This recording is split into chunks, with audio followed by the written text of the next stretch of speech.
Hello, I'm going to talk about, I want to check this, make sure, oh great, it's perfect.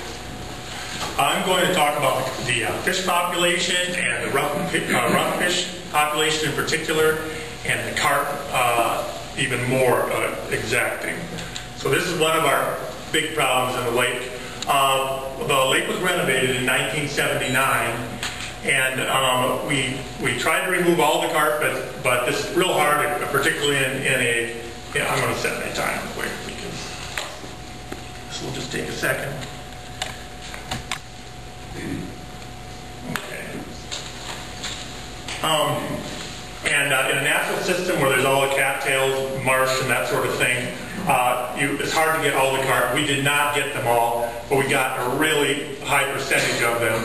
And as soon as we were finished with the kill, we reintroduced all the other fish. The carp population almost immediately started growing.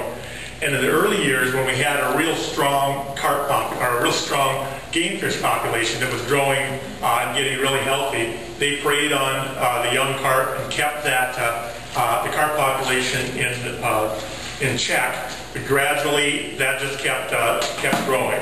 And one problem with the carp is that it's kind of a strange creature where it will help cause water quality problems, and it takes advantage of water quality problems when they do occur. So by doing this, they'll rot at the bottom a lot in the lake and resuspend a lot of the minerals and nutrients that cause some of the water quality problems. And they'll also, if they get into the marsh, and they always seem to do that, they'll keep any submergent vegetation from getting established, which would be real important in helping to filter out a lot of these nutrients that cause our problems. So that's one really important part. Not only is it important to keep carp from getting back into the lake, but it's probably more important to keep them from getting into their spawning areas in the marsh and having a successful spawn.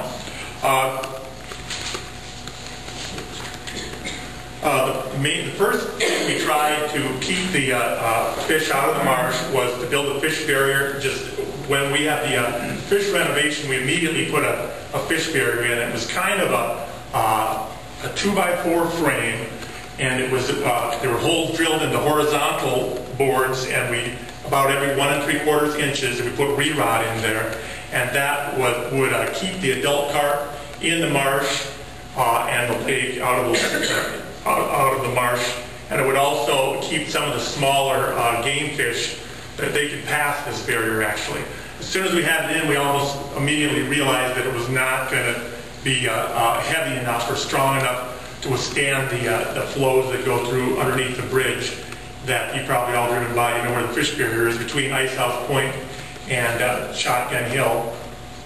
But we almost immediately realized that it was probably not strong enough to last with the heavy flows, and it was also really hard to clean. We tried. That's a little bit crooked, but you can see that, maybe you can't see, but there's a series of holes drilled in there. We put re-rod in. It's that kind of standard techniques they used to use in some of our natural lakes. But we used this for about 8 years, or until 1989, 10 years.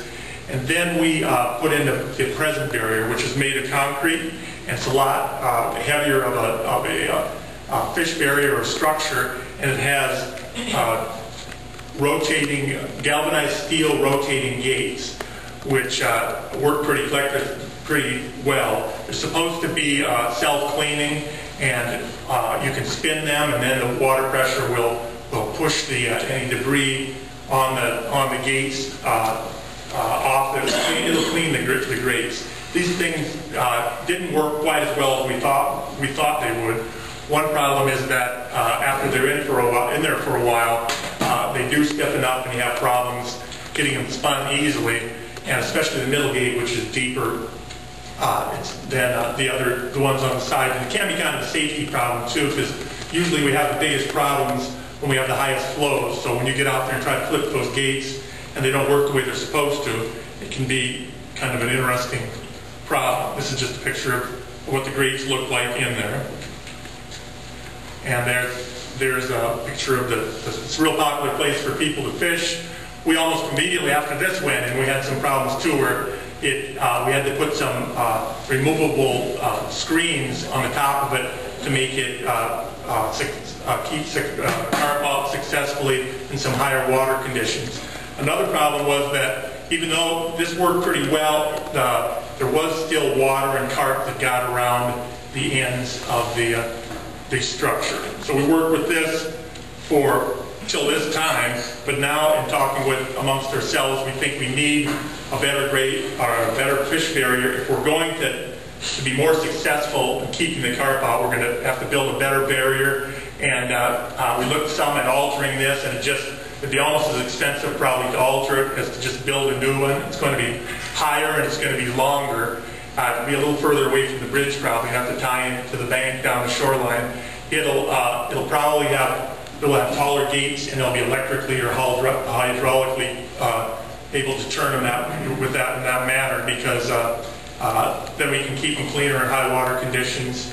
And there's a lot of new work that's been done in fish barriers, and we're going to try to incorporate some of those techniques in our new fish barrier. But none of that is a sure thing yet, but that's what we're looking at right now. Okay. Now this shows the point of what I've been talking about is this area up here, the large fish barrier that almost everyone that's been around the lake very much, they know where that is. But on the other side, where it says inlet site number 2, there's a tube there, or a small, or a fairly good-sized culvert, where people who have been here for years will know that it was covered with a screen for years. There was some problems with it blocking out. Sometimes it would get torn off. But we hope to put a smaller barrier in that location too. And hopefully it would be something that we'd be able to rotate and clean fairly easily too. Another way we tried to handle, we have tried to handle the rough fish is to use commercial fishermen to remove them. This is kind of a contract system where the commercial fishermen will bid on a contract to have the opportunity to fish Black Hawk Lake, and whoever has the highest bid, they come in and fish it. We've never really required them to have a certain number of lifts or anything like that, and because of that, we started in 1982, shortly after the fish renovation, in order to get on top of the carp population.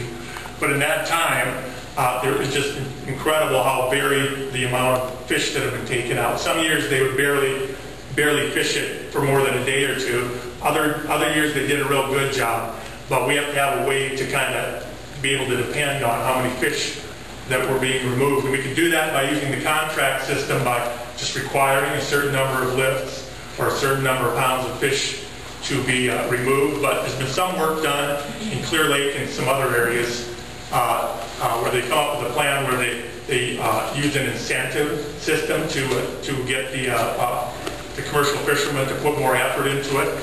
And basically, it usually is something like, for the first, there'll be a minimum they'll have to take out of the lake, which might be 75,000 pounds or something. And after, when they hit that level, to entice them into taking more carp out, we'll pay them 2 cents extra a pound or something like that. That's not an exact amount. Something like that to get them to maybe take another 75,000 pounds of carp out. And that's for the times when the market isn't really good, or they don't need the fish, or just something to get them to put the extra effort in. And there can even be another level. It can be kind of a tiered system where they can have another level then also. But and if you're going to do that, there's a few things you have to do with that, or you couldn't stretch that out over 10 years or something like that. You'd have to have it in a relatively short period of time, which is something like 2 to 3 years is what you maybe work that system. And you also would have to try to remove a significant number of carp, and that would be something like 70 to 80%, which is an awful high number. But some people I've talked to that have dealt with this sort of system said it's not something that isn't approachable. So that's something we're going to hit hard. And one lake that we're doing that now is in Lost Island Lake. They're using this system, and so we'll have a lot more data about how this thing works and how you can fine-tune it by the time it gets to our system.